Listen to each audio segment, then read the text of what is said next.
आकाशवाणी के बाल कार्यक्रम के रंगीन है किस्से, एक नए सफर की बातें, बच्चों के संग है ये खास मुलाकातें, जानकारी है, संगीत है और माहौल है खुशी का। मैं हूँ आपके साथ आपकी दोस्त अविका और मेरे साथ है शिविका चुग और मैं विराट मोहन शर्मा और मैं हूँ भूविका। और दोस्तों, आज हमारे पास एक रोचक कार्यक्रम है जिसमें विभिन्न विषयों पर चर्चा और प्रस्तुतियां शामिल हैं। तो बिना किसी देरी के शुरू करते हैं आज का कार्यक्रम, बाल कार्यक्रम। दोस्तों, क्रिसमस एक महत्वपूर्ण त्योहार है जो प्रभु यीशु के जन्म की याद में मनाया जाता है। यह त्योहार प्रेम, शांति और खुशी का प्रतीक है। दोस्तों, मेरी तरफ से और यहाँ आए हुए सारी दोस्तों की तरफ से आप सभी को और आपके पूरे परिवार को हैप्पी क्रिसमस। क्रिसमस सिर्फ एक त्योहार नहीं है, यह एक संदेश है जो हमें दया, प्यार और शांति का महत्व सिखाता है। प्रभु यीशु ने हमें बताया कि हमें अपने दिलों में प्यार और करुणा रखनी चाहिए और दूसरों की मदद करनी चाहिए। क्रिसमस हमें यह भी सिखाता है कि खुशियाँ सिर्फ खुद के लिए नहीं बल्कि दूसरों के साथ भी बांटी जानी चाहिए। तो इस क्रिसमस पर हम सभी एक दूसरे के साथ प्यार से पेश आए और किसी के चेहरे पर मुस्कान लाने की कोशिश करें। अब दोस्तों, एक छोटी सी कविता सुनते हैं। टिमटिमाते तारे हैं, बदलते वक्त के इशारे हैं, जिन्हें देखते हैं बच्चे एक टुक यहाँ, वो नन्ही आंखों के किनारे हैं। ख्वाब है खुशियों के, आशाओं का अवसर है, रौनक है क्रिसमस की, ये उत्साह का सफर है। प्रतीक्षा है उपहार की और एक सुखी संसार की, कामना कल्याण की, प्रेम के विस्तार की। है बच्चे सब इंतजार में कि कब सेंटा क्लॉस आएंगे, फूल से नन्हे बचपन के लिए कैसा वो तोहफा लाएंगे। टिमटिमाते तारे हैं, सब सुकून के सहारे हैं, मौसम के बदलने से ये सारे एक किनारे हैं। रोशन जग का हर कोना है, खुशियों को अब नहीं सोना है, जाग कर फिर रात भर गमों का बोझ नहीं ढोना है। धन्यवाद। अरे वाह शिविका, तुमने तो बड़ी अच्छी कविता सुनाई। इसका तात्पर्य यह है कि अपने जीवन को प्रभु को समर्पित करो और वह तुम्हारे लिए सब कुछ करेंगे। इन संदेशों को अपने जीवन में लागू करने से हम प्रभु यीशु के आदर्शों को अपना सकते हैं और अपने जीवन को अधिक अर्थपूर्ण और सार्थक बना सकते हैं। तो दोस्तों, क्या आप हमें बता सकते हो कि इस क्रिसमस पर आप क्या खास करने वाले हो? हाँ शिविका, हमारे स्कूल में क्रिसमस की पार्टी होती है। और दोस्तों, मैं तो इस दिन अपने पेरेंट्स के साथ बाहर घूमने जाता हूँ और हमारे स्कूल में भी इस दिन बहुत सारी अलग अलग चीजें होती हैं, जैसे पार्टी। और भाविका, तुम्हारे स्कूल में या फिर तुम क्रिसमस के दिन क्या करती हो? मैं क्रिसमस के दिन अपने पेरेंट्स के साथ घूमने जाती हूँ। अगस्त्या, इस दिन तुम क्या करते हो? इस दिन मैं अपने दोस्तों और पेरेंट्स के साथ पार्टी करता हूँ। अरे वाह। और मारवी, तुम क्या करती हो क्रिसमस के दिन? मैं अपने पेरेंट्स के साथ वक्त बिताती हूँ और कई सारे गेम्स खेलती हूँ। और खुशी, तुम क्या करती हो? मैं भी अपने पेरेंट्स के साथ घूमने जाती हूँ और बहुत सारे गेम्स खेलती हूँ। सबकी बारी हो गई, लेकिन संभव रह गया। संभव, तुम क्या करते हो इस दिन? हमारे स्कूल में एक कार्निवल होता है, मैं उसमें हमेशा हिस्सा लेता हूँ और अपने पेरेंट्स के साथ वक्त बिताता हूँ। वाह, बहुत अच्छा। तो क्या आपका कोई खास संकल्प है इस क्रिसमस पर? अरे, मेरे से तो किसी ने पूछा ही नहीं, आप ही बता ही दो। तो इस बार क्रिसमस में मैं अपने परिवार के साथ बहुत सारी मस्ती करूंगी। मैं क्रिसमस ट्री सजाऊंगी और मैं अपने दोस्तों को गिफ्ट भी दूंगी।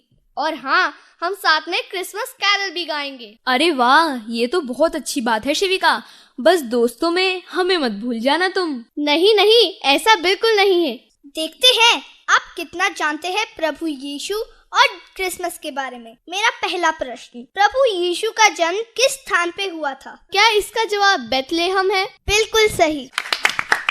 मेरा दूसरा सवाल, सेंटा क्लॉस का असली नाम क्या था? इसका उत्तर है सेंट निकोलस। बिल्कुल सही जवाब। मेरा तीसरा सवाल, क्रिसमस ट्री सजाने की परंपरा किस देश से शुरू हुई थी? मेरे हिसाब से इसका उत्तर जर्मनी है। बिल्कुल सही जवाब। तो दोस्तों चलते हैं कुहू और पीहू द्वारा मैरी क्रिसमस पर आधारित गीत सुनने।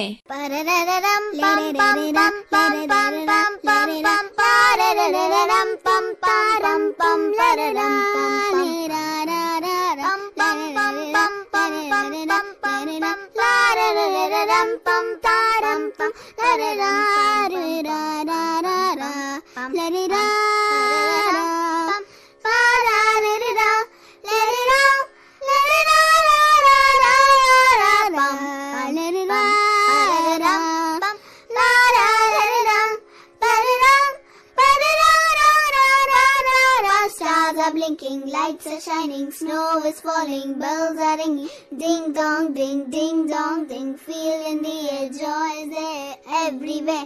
We wish you a Merry Christmas, we wish you a Merry Christmas, we wish you a Merry Christmas, we wish you a Merry Christmas, Merry Merry Merry Merry Christmas, Merry Christmas, Merry Merry Merry Merry Christmas, Merry Christmas, ha ha ha. It's the time for celebrations, Lord is coming, all are happy, sing the glories of the Lord, Lord is giving all the blessings. We wish you a Merry Christmas, we wish you a Merry Christmas, we wish you a Merry Christmas, we wish you a Merry Christmas, Merry Merry Merry Merry Christmas, Merry Christmas, Merry Merry Merry Merry Christmas, Merry Christmas, ha ha ha. Stars are blinking, lights are shining, snow is falling, bells are ringing, ha ha ha. Ding dong, ding dong, ding dong, ding dong. Bum bum pararam, bum la la la la la la la la la la la. Bum bum bum pararam, bum la la la la. It's the time for celebrations, Lord is coming, all are happy, Christmas time is coming, sing the glories of the Lord, Lord is giving all the blessings, hearts are cheering, ho ho, kids are dancing, feel in the air, joy is there everywhere, ha ha ha. La ra ra, la ra ra ra ra, la ra ra ra ra ra la ra, la la ra ra ra ra ra, la ra ra ra ra, la ra ra ra ra ra ra ra, ra ra ra ra ra ra ra, la ra ra ra ra, la ra ra ra ra ra ra ra, la ra ra ra ra. अरे वाह कुहू और पीहू, तुम्हारी जोड़ी और उसके साथ तुम्हारा merry Christmas का गाना दोनों ही बहुत अच्छा था। दोस्तों भारत एक जैव विविधता से भरपूर देश है। जैव विविधता ये क्या होता है? अरे जैव विविधता जिसमें विभिन्न प्रकार के जीव, जंतु, पौधे और प्राकृतिक संसाधन पाए जाते हैं। तो चलिए दोस्तों कादम्बरी दीदी द्वारा जैव विविधता से सजा हमारा देश भारत पर वार्ता करते हैं। नमस्कार मेरे प्यारे बच्चों, मैं कादम्बरी दीदी आज आप बच्चों के साथ आज के विषय जैव विविधता से सजा हमारा देश व इससे जुड़े कुछ रोचक जानकारी पर बात करते हैं। जैव विविधता, आखिर जैव विविधता होती क्या है? आप बच्चे शायद इसको बायोडायवर्सिटी के नाम से भी जानते हैं। जैव विविधता का मतलब है पृथ्वी पर रहने वाले पेड़ पौधे, जीव जंतु और सूक्ष्म जीव आदि। जैव विविधता हमारे जीवन के लिए बहुत ही महत्वपूर्ण और आवश्यक है। यह हमारी पृथ्वी के संतुलन को बनाए रखने में भी सक्षम होते हैं। पर आपको पता है ऐसा क्यों है? चलो मैं आपको आगे धीरे धीरे बताती हूँ। आप सारे बच्चों को जैसे पता है कि हमें सारे पशु पक्षी, पेड़ पौधे और सूक्ष्म जीव आपस में एक दूसरे से खाद्य श्रृंखला से जुड़े हुए होते हैं। आप बच्चे तो ये जानते ही हैं कि घास हिरण का आहार है और हिरण शेर का आहार, और मृत्यु उपरांत ये दोनों ही सूक्ष्म जीवों का आहार बन जाते हैं। तो इससे हम क्या समझते हैं? यही कि हम भोजन के लिए हम सब जैव विविधता पर निर्भर हैं। और इसी प्रकार ईंधन और औषधि के लिए भी हम जैव विविधता पर ही आश्रित होते हैं। यहाँ तक कि हमारे व्यवसाय, खेती, फैक्ट्री भी प्राकृतिक संसाधनों की ही देन है। और यही नहीं बच्चों, जैव विविधता हमारी जलवायु पर भी प्रभाव डालती है। उदाहरण के तौर पे भारत के पश्चिमी घाट की जैव विविधता मानसून लाने में सहायक होती है और सुंदरवन के जंगल भारत को बड़े बड़े तूफानों और सुनामी से बचाते हैं। और आप बच्चों को क्या पता है कि हमारा देश भारत विश्व के 17 महाविविधता वाले देशों में से एक है। विश्व के लगभग 8% जैव विविधता का भाग हमारे भारत के 2.4% भूभाग पर मौजूद है। और हमारे भारत में लगभग 1 लाख जानवरों की और 55,000 के आसपास पेड़ों की प्रजातियां पाई जाती हैं। और इसमें से कुछ प्रजातियां तो ऐसी भी हैं जो कि सिर्फ भारत देश में ही मिलती हैं, जैसे कि शेर पूंछ वाला मकाओ, एशियन शेर और भारतीय गैंडा आदि। बच्चों, हमारा देश जैव विविधता में बहुत ही धनी है और हमारे देश के लोग इसको एक धरोहर की तरह भी मानते हैं। और आप लोगों को तो पता ही है कि प्राचीन काल से बहुत सारे पेड़ों और जानवरों की पूजा की जाती है। लेकिन क्या आपको पता है, इन सब के बावजूद भी कुछ दशकों से हम इस धरोहर का ध्यान नहीं रख पा रहे हैं और जैव विविधता में लगातार कमी देखी जा रही है। जनसंख्या वृद्धि के कारण और प्राकृतिक संसाधनों का अत्यधिक उपभोग हमारे संसार के विभिन्न स्थानों में कई प्रजातियों तथा उनके आवास में कमी लेके आ रहा है। इसके अलावा कीटनाशक, प्रदूषण और विषैली धातु कमजोर प्रजातियों को नष्ट कर रही हैं। IUCN यानी प्राकृतिक संसाधनों व पर्यावरण संरक्षण की अंतर्राष्ट्रीय संस्था के द्वारा 2018 में की गई गणना के अनुसार 132 पेड़ों और जानवरों की प्रजातियां संकट में पाई गई हैं। और इतने कम समय में इतनी सारी प्रजातियों के विलुप्त होने को हम सामूहिक विलुप्ति भी कहते हैं। अगर वैश्विक रिपोर्ट देखते हैं तो पिछले 50 सालों में कम से कम 69% वन्य जीवन में कमी देखी गई है। आपको पता है, ऐसे ही 6.6 करोड़ साल पहले हमने डायनासोर की सारी प्रजातियों को खो दिया था, परंतु उस समय इसका कारण पृथ्वी का धूमकेतु से टकराना था। लेकिन आज की सामूहिक विलुप्ति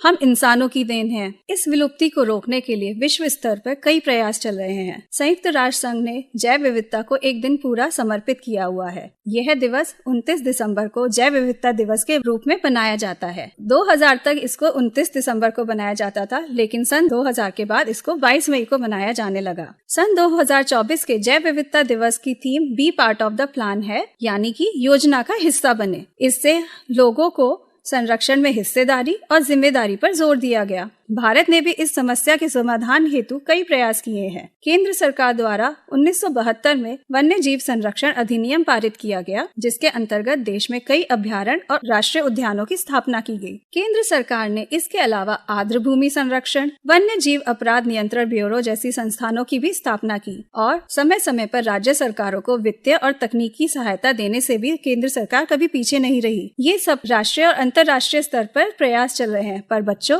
क्या आपको पता है, हम भी छोटे छोटे प्रयास करके अपनी जैव विविधता को बचा सकते हैं। और पता है ये प्रयास क्या क्या है? ये प्रयास है अन्न जल की बर्बादी को ना होने देना, प्लास्टिक का कम प्रयोग करना और अधिक से अधिक मात्रा में पेड़ों को लगाना। तो बच्चों, आशा करती हूँ कि आपने इस विषय से काफी जानकारी प्राप्त की होगी और आगे चलकर आप जैव विविधता को बचाने में हमारा पूरा सहायता करेंगे। धन्यवाद बच्चों, आप सबको ढेर सारा प्यार और शुभकामनाएं। अरे वाह दीदी, इन कदमों को उठाकर हम भारत की जैव विविधता की रक्षा कर सकते हैं और देश की प्राकृतिक सुंदरता को बनाए रख सकते हैं। हाँ विराट, ये सचमुच हमारे देश को एक अद्भुत और विविधतापूर्ण जगह बनाता है। तो दोस्तों, आज स्टूडियो में हमारे साथ बहुत सारे नन्हे बाल कलाकार आए हैं। तो आपका नाम क्या है? मेरा नाम भाविका है। मैं कक्षा 4 में पढ़ती हूँ। आज मैं आपको कविता सुनाने जा रही हूँ। मेरी कविता का शीर्षक है धरती मेरी माता। धरती मेरी माता, पिता आसमान हो। धरती मेरी माता, पिता आसमान। मुझको तो अपना सा लागे सारा जहां।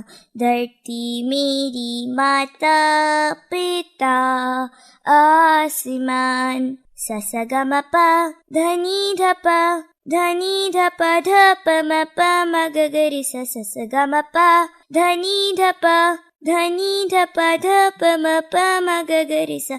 ऊंचे ऊंचे पर्वतों की बादलों से होड़, नदियां बहे रे सारे बंधनों को तोड़। फूलों की हंसी में बसी है मेरी जान, मुझको तो अपना सा लागे सारा जहां। धरती मेरी माता पिता आसमान। स ग म प धनी धप धप म प म ग ग रे सा। यूं तो मेरी अखियों ने देखे कई रंग, मन को न बांधा मैंने किसी के भी संग। जल के ऊपर तैरूं मैं हंस के समान, मुझको तो अपना सा लागे सारा जहां।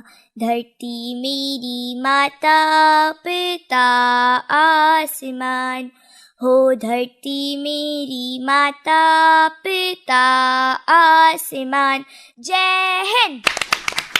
अरे वाह भाविका, तुमने तो बहुत अच्छी कविता सुनाई। तो दोस्तों चलते हैं अब अगले नन्हे बाल कलाकार की तरफ, जो अपनी खुशी के लिए जानी जाती हैं। सुप्रभात, मेरा नाम भूविका है। मैं पहली कक्षा में पढ़ती हूँ। मेरी कविता का नाम प्रकृति का संदेश है। सच बोलो, चोरी न करो, भगवान से डरो, मेहनत करके ही खाओ, आलस को भगाओ, कभी किसी के आगे हाथ ना फैलाओ। सच बोलो, बुरा देखो तो आंख बंद कर लो, बुरा सुनो तो कान बंद कर लो, बुरा बोलो तो मुंह बंद कर लो। आत्मविश्वास से आगे बढ़ते जाओ। सच बोलो, चोरी ना करो, भगवान से डरो, मेहनत करके खाओ, आलस को भगाओ। धन्यवाद, आपका दिन शुभ हो।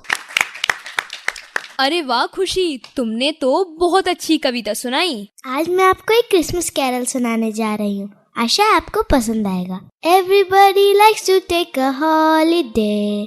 Everybody likes to take a rest. Spending time together with the family, sharing lots of love and happiness. Come on, ring those bells, light the Christmas tree. Jesus is the King, born for you and me. Come on, ring those bells, everybody say, Jesus will remember it's your birthday. Celebrations come because of something good. Celebrations we like to recall. Mary had a baby boy in Bethlehem, the greatest celebrations of them all. Come on, ring those bells, light the Christmas tree. Jesus is the King, born for you and me. Come on, ring those bells, everybody say, Jesus will remember it's your birthday. Jesus will remember it's your birthday. Jesus will remember it's your birthday. Thank you.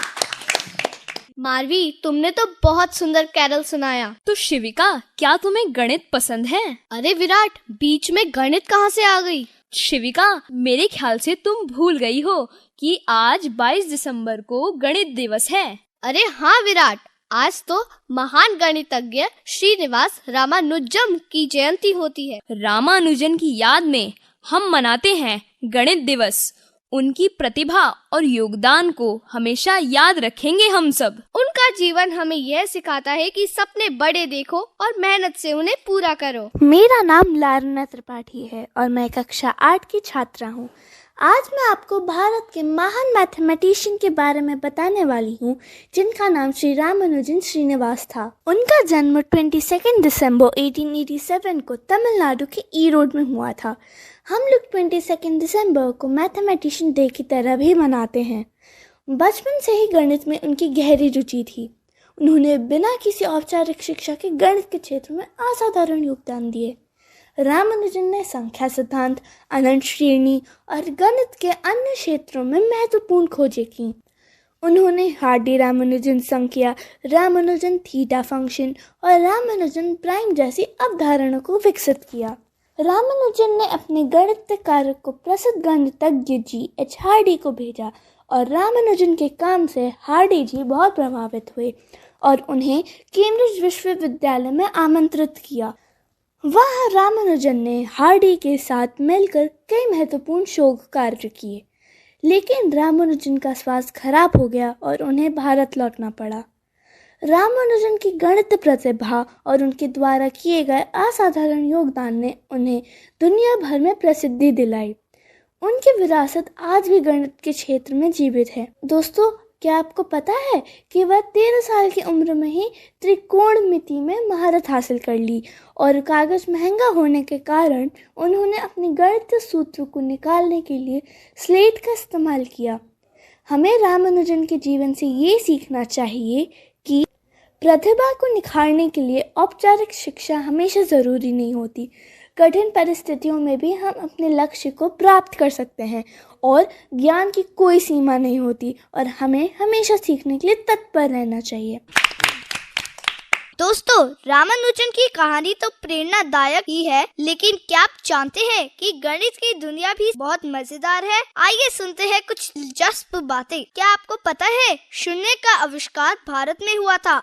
Aryabhata ने इसे दुनिया को दिया। पाई का महत्व तो आप सभी जानते होंगे, लेकिन क्या आपको पता है कि इसे मिस्टीरियस नंबर भी कहा जाता है? अगर आप 11 करोड़ 11 लाख 11,000 और 111 को खुद से गुना करेंगे तो आपको एक यूनिक नंबर मिलेगा। 1 2 3 4 5 6 7 8 9 10। बताओ ये नंबर क्या होगा? अरे बाप रे, इतनी बड़ी संख्या को मैं तो कैलकुलेट नहीं कर सकता। ऐसा करो, तुम ही बता दो। लगता है ये अरबों खरबों में होगा। हाँ, तुम ही बता दो। इसका उत्तर है 1 2 3 4 5 6 7 8 9 8 7 6 5 4 3 2 1। अरे वाह, ये तो सच में एकदम यूनिक नंबर है और इतना बड़ा नंबर। अरे बाप रे। अविका, तुम्हारा बहुत बहुत धन्यवाद जो तुमने इतनी अच्छी बात हमारे दोस्तों और हम तक पहुंचाई। तो इस सफर को मजेदार बनाने के लिए चलिए सुनते हैं कुछ चुटकुले और पहेलियाँ। ऐसा कौन सा खजाना है जिसको बहुत ज्यादा उल्टाया जाए वह उतना ही बढ़ता जाए? बताओ बताओ। खुशी, इतने मुश्किल प्रश्न का उत्तर मेरे को तो नहीं पता। तुम किसी और से पूछ कर देखो। नहीं खुशी, मुझे भी इसका उत्तर बिल्कुल भी नहीं पता। हाँ, मुझे भी नहीं पता। एक काम करो, तुम ही इसका उत्तर दे दो। हाँ, इसका उत्तर है ज्ञान का खजाना। अरे वाह, अब मैं भी एक पहेली लाया हूँ दोस्तों। क्या तुमसे पूछूं? हाँ, जरूर पूछो। जरूर।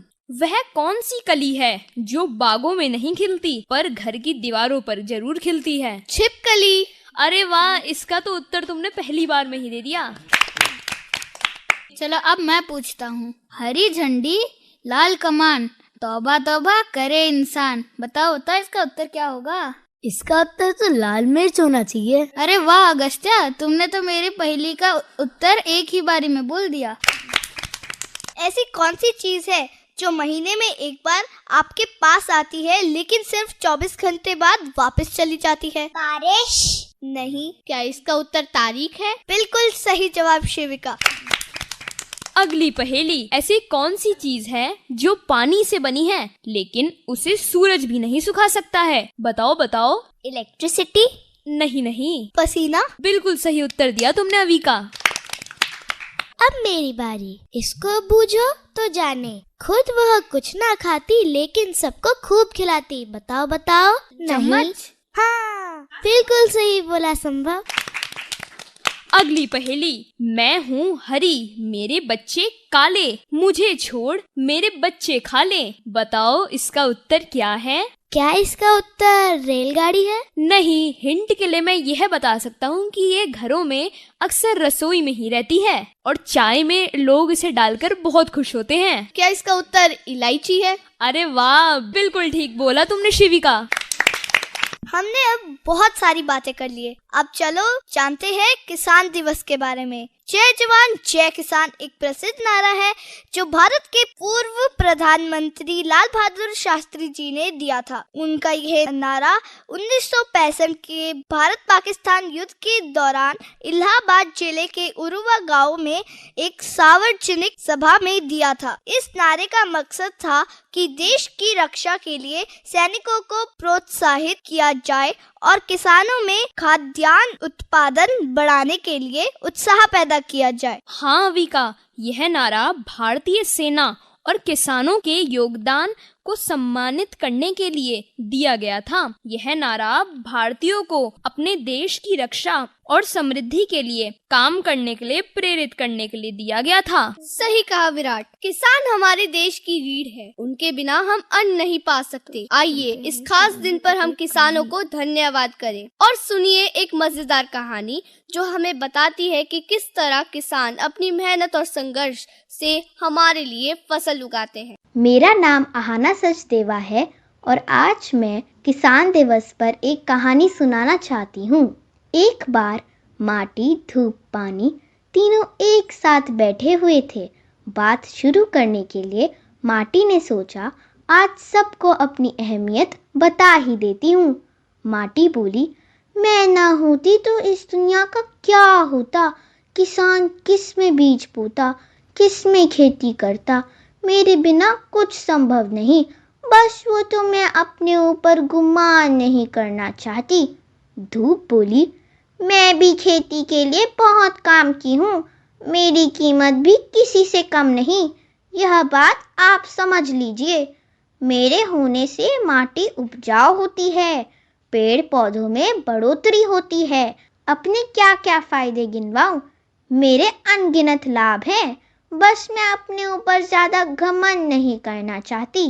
पानी बोला, और मुझ पानी की भी तो कोई सुन लो। क्या मेरे बिना खेती मुमकिन है? मैं न रहूं तो चारों ओर हाहाकार मच जाता, सूखा पड़ जाता है, और अगर मैं ज्यादा पड़ गया तो बाढ़ आ जाती है। भैया, मैं हूँ पानी, मेरे बिना नहीं हो सकती खेती किसानी। बस वो तो मैं अपना रौब नहीं दिखाना चाहता। अपने आप को सर्वोपरि साबित करने के कारण तीनों में विवाद उत्पन्न हो गया। इतने में ही साए साए करती हुई हवा वहां से गुजरी। उसने तीनों को आज पहली बार अहंकार में उलझते हुए मैं करते हुए देखा तो वो परेशान हो गई। उसने सोचा, क्या करूं, क्या ना करूं। यह तीनों तो ऐसे नहीं थे, एक दूसरे पर मर मिटने के लिए तैयार रहते थे। आज इन्हें क्या हो गया? ओह, ये तो बड़े दुख की बात है। मुझे ही कुछ करना होगा। किससे बताऊं? कैसे इस समस्या को सुलझाऊं? तुरंत हवा को विचार आया, चलो किसान को बुला कर लाती हूँ। वो तेज गति से किसान के पास गई और उसने पानी, मिट्टी, धूप की नोक-झोंक और खटपट के बारे में किसान को बताया। किसान हैरान परेशान, वो गया उस जगह जहाँ तीनों थे विराजमान। किसान ने हाथ जोड़कर माटी, पानी और धूप को किया प्रणाम। किसान बोला, आप तीनों में से किसी का कम नहीं है योगदान, फिर यह झगड़ा क्यों?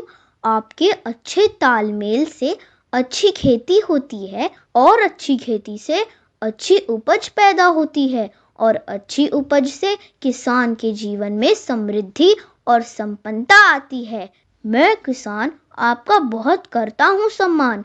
माटी, धूप और पानी, आप सारे जीव जंतुओं को करते हो जीवन प्रदान। सबकी अपनी महत्व है और सबकी अपनी विशेषता। सब एक दूसरे के सहयोगी है, इसलिए सबको मिलजुल कर का काम करना चाहिए। फिर क्या था? तीनों को किसान की बात समझ आ गई। पानी ने कहा, किसान भाई, धूप मेरी बहन और मिट्टी मेरी माई। अब हम कभी नहीं करेंगे लड़ाई। हम सब एक परिवार है और आप हमारे परिवार के ऐसे सदस्य हैं जो सारे समय हमारे साथ मिलकर बहुत मेहनत से खेती करते हो और सभी को भोजन प्रदान कर भूख मिटाते हो। पानी, मिट्टी, धूप की मदद से जो अन्न उगाता है वो अन्नदाता कहलाता है। किसान भाई, आप हो हमारी शान, आपके श्रम को हम करते हैं प्रणाम। अरे वाह, जय जवान जय किसान पर यह आधारित कहानी तो बहुत ही अच्छी थी। मेरे को और यहाँ बैठे मेरे सारे दोस्तों को ये कहानी तो बहुत पसंद आई। अरे दोस्तों, बातें करते करते हमें पता ही नहीं चला कि हमारे जाने का वक्त हो चला है और किसी और के आने का। दोस्तों, मैं और यहाँ बैठे सारे मेरे दोस्त लेते हैं आपसे अलविदा, इस वादे के साथ कि हम फिर मिलेंगे इसी चैनल, इसी रेडियो फ्रीक्वेंसी पर अगले हफ्ते। तब तक के लिए जय हिंद।